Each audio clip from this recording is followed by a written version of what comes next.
Did a software update break the oledb32.dll? I'm Sophie Chen, a Windows system specialist. Let's fix the library mismatch and get Microsoft oledb core services running again. Before we start the oledb32 configuration, consider using the diagnostic resource below to maintain a clean system state. This is the oledb32, the Microsoft oledb core services library. It manages the unmanaged orchestration of data providers and consumers. It facilitates the localized data link between applications and diverse database manifests. With the explanation out of the way, let's refresh the affected files. This is an OS-level file error that requires a system integrity scan. Open command prompt as an administrator and run sfc/scan now to allow Windows to verify its core files and automatically restore oledb32.dll. In the event the error remains visible, it indicates we need to verify the environment's ability to register new shared resources.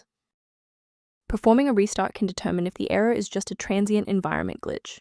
A reboot refreshes your system's path variables and can sometimes re-establish a broken link to the oledb32 file. Bookmark this video or click the like button now so that you have a shortcut back to this guide after your PC finishes restarting. If you're still stuck after the reboot, stay with me. We're going to try a more targeted approach now. You can pause the video whenever you need to follow along. Since the restart failed to map the file path, we're going to manually point Windows to this specific database tool. First, open command prompt as admin.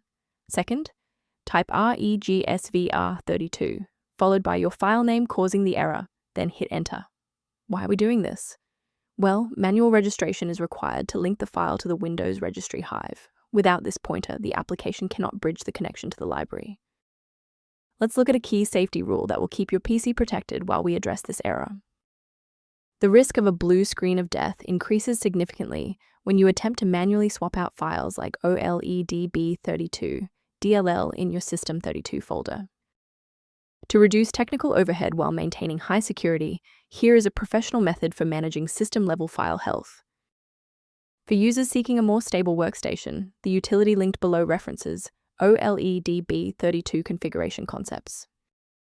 I'm Sophie Chen. If we've successfully stabilized your environment and resolved oledb32 error, please subscribe and join our community of technical professionals.